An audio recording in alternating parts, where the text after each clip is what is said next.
All right, strap yourselves in for today's deep dive. Ooh, sounds intense. It is. It's going to be a wild ride. We're going deep into some seriously thought-provoking stuff today. Okay, I'm intrigued. Lay it on me. We're dissecting lyrics and text excerpts from a German song called, get this, USA dein Reich komme dein Wille geschehe. Okay, so USA, your kingdom come, your will be done, basically. Yep, you got it. And let me tell you, this song, it doesn't pull any punches when it comes to expressing opinions about the United States. So we're talking about anti-American sentiment then. Exactly. And what's really fascinating about this song is that it's more than just your typical angry protest song. How so? It's not just shouting slogans, it weaves together like all these specific accusations and historical references. So it's like it's building a case, trying to make a point. Right, which makes it, it's more than just a song at that point. Yeah, it's a window into a very specific perspective on America's place in the world. Exactly. And, full disclosure, we're not here to debate whether the song is right or wrong. We're not going to tell you what to think. Think of us more like tour guides. I like that analogy. Yeah, we're here to help unpack the song's message, explore the anxieties and perspectives it reveals, all about understanding this anti-American sentiment. Because sometimes understanding where someone is coming from is the first step to bridging those divides. Absolutely. Okay, so right off the bat, one of the first things that jumps out is this really vivid image. Okay, what is it? It describes the USA as this, bored superpower, just casually wielding this blood-soaked machine gun as it marches into the Eastern world. Wow, okay, that's a pretty intense image. Right. Definitely grabs your attention. And it speaks to, I think, a very real fear of American, military interventionism. We see that in a lot of criticisms of U.S. foreign policy. Yeah, this idea that the U.S. is too quick to use military force, that it throws its weight around without considering the consequences. Exactly. But it doesn't stop there. It also accuses the USA of, ignoring its allies in NATO, brushing aside international organizations like the UN. So this idea of unilateralism, basically going it alone, not playing by the rules. Right, exactly. The U.S. is more interested in, imposing its will on the world than in cooperating. And it gets even heavier. Oh. It accuses the U.S. of putting, oil profits over human rights. It even mentions those controversial uranium munitions. And a quote from Madeleine Albright, the former Secretary of State. I think I know the one you're talking about, where she talks about the deaths of Iraqi children as a price worth paying. That one. Yeah, that's the one. Seriously heavy stuff. It is, and it's one of those things that's often taken out of context. Yeah. She was actually talking about the impact of sanctions on Iraq, but her words were, they were clumsy, let's say. And they've been used ever since to paint this, callous picture of U.S. foreign policy. So even if the quote is, misused a lot, it still brings up some pretty big questions. For sure. What is the human cost of war? And how honestly is that cost being portrayed, by governments and by the media? Right. And then it jumps right into the question of, motives, economic motives, basically accusing the U.S. of just waging wars for profit.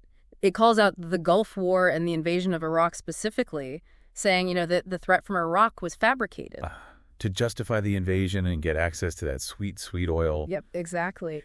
We have to acknowledge that the reality is complex here. Of course, economic interests have played a role in U.S. foreign policy. That's undeniable.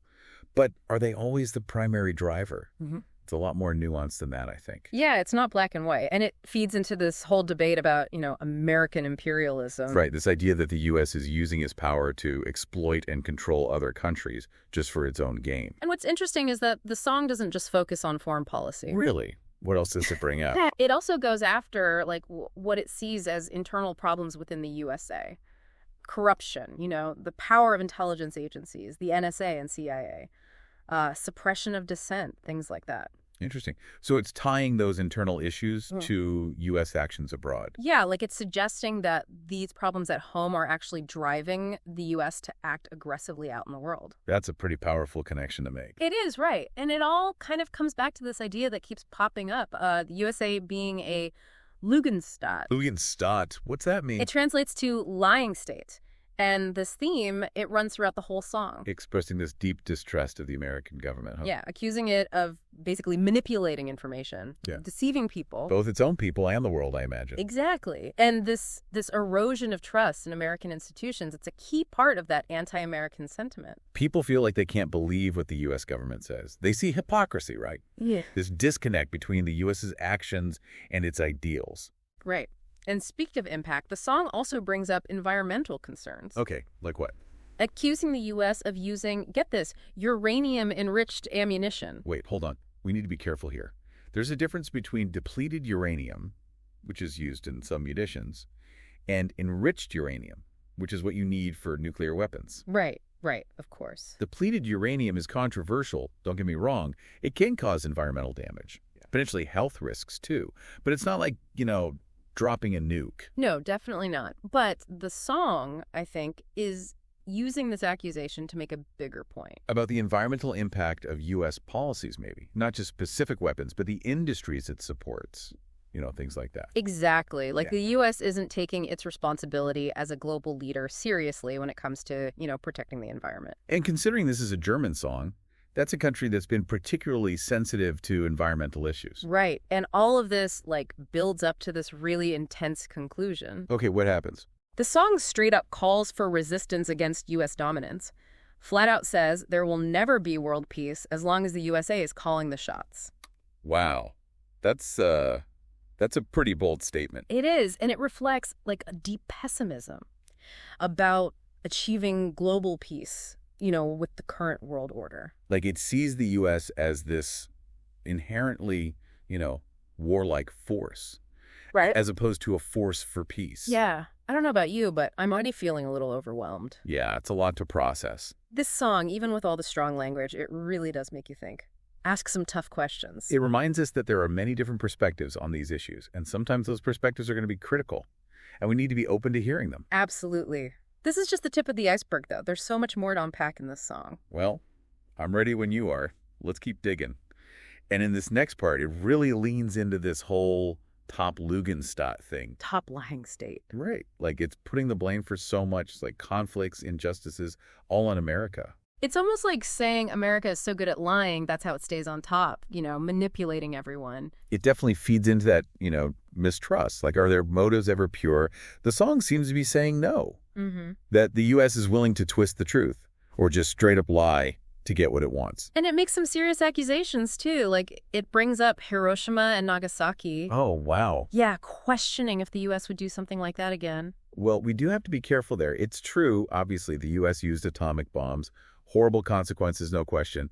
But that was a specific historical context. Right. This song seems to be implying that the U.S. is, inherently ready to use such awful weapons. That's a huge claim. It's well, they did it before. What's stopping them now? That kind of vibe. Right. And then there's the depleted uranium issue again, not nukes, but... It's still bad. Yeah, potential for contamination, long-term health problems. So this accusation that the U.S. doesn't care about those consequences, it fits into that whole narrative we're talking about. The U.S. as this, uncaring superpower. Exactly. It's like they paint this picture of the U.S. as a puppet master. Yeah. Controlling things behind the scenes. It mentions the Secret Service playing chess with people. Oh, really? Yeah. And talks about manipulating the media, provoking wars even, all for their own gain. There's definitely that, paranoia in there. Yeah. The U.S. is pulling all the strings. Nothing happens without them knowing. It even brings up, Vietnam, Agent Orange. Focusing on the long-term damage caused by U.S. actions. Yeah. And this line keeps coming up. Why does the U.S. have more rights than everyone else? That's the core question here. It is, isn't it? It's this frustration with a double standard, right? Yeah. The U.S. talks about democracy, human rights, but then... Action speaks louder than words. Exactly. And that perceived hypocrisy, that's fuel for anti-American sentiment, for sure. And they link that to internal U.S. issues, too, criticizing government corruption, the NSA, CIA. Having too much power, no accountability. Right. So their argument is that the problems inside America, they lead to bad actions outside America. It all connects. And man, they do not end on a hopeful note. What's the last line? Basically, never world peace as long as the USA rules. Super bleak outlook. The U.S. can only bring war, is what they're saying. Yeah. That's their argument. I mean, whether you agree or not. It's intense. Makes you think. It does, right? It brings up valid concerns about power, about war, about America's place in the world. It's extreme, sure, but there's truth in there somewhere. And that's why we explore this stuff, even when it's hard. It challenges us to look deeper, question what we believe. See things from a different angle. Exactly. The song really lays it all out there, doesn't it? No kidding. Even if you don't agree with every single point, it definitely makes you stop and think, like, wait a minute, what if they're right about some of this stuff? Right. It challenges those easy assumptions we might have about, America's role in the world. Good guy, bad guy, all that. And it reminds us that history, well, it's always told from a certain point of view. Oh, absolutely. The history we learn in school or see on the news, it's usually the version that the powerful want us to hear. The winners write the history books, right? Exactly. So it's crucial to seek out those other perspectives, the voices that get drowned out. It's people who don't have the megaphone. Right. And this song, even though it's, angry and all, giving a voice to those who feel like the U.S. has wronged them. People who feel exploited, hurt by America's actions. Yeah. And it's important to remember the context here, too. What do you mean? This is a German song, right? So it's coming from a place with its own, baggage when it comes to war and power. Oh, for sure. Germany's history with those things is, well, it's complicated, to say the least. Mm-hmm. And their relationship with the U.S. has been, up and down over the years. Yeah. So this song might be tapping into a fear of American dominance, What if they do it again? Repeat the mistakes of the past, a very real fear, especially in that context. Exactly. But it's not just a German thing either. You're right. We see this sentiment, this anti-Americanism all over the world. And it's important to understand why. It's not just, jealousy or something. It's often based on actual grievances. Real experiences of feeling like the U.S. has acted selfishly, putting its own interests ahead of everyone else's. And that brings us back to that core question, the one this song keeps asking. Can there be world peace if America's running the show? That's the question, isn't it? No easy answers there. Nope. But it's a question we have to keep asking as we, try to navigate all this global power, all the messiness of it. Right.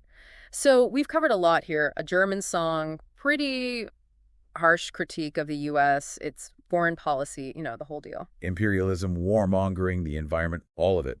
And we've talked about why someone might feel this way, where this anger comes from. But more than anything, I think this whole deep dive, it's about encouraging everyone to think critically. Don't just accept what you're told. Yeah, especially when it comes from those in power, right? All right. Exactly. Question your assumptions. Look for those other viewpoints. That's what makes you, an informed person. That's what we try to do here on the Deep Dive. Help people grapple with the complexity of the world. No easy answers, but lots of good questions. Absolutely. So as you go about your day, think about this. Does this song change how you see America's role in the world? It's something to chew on. Thanks for joining us on The Deep Dive.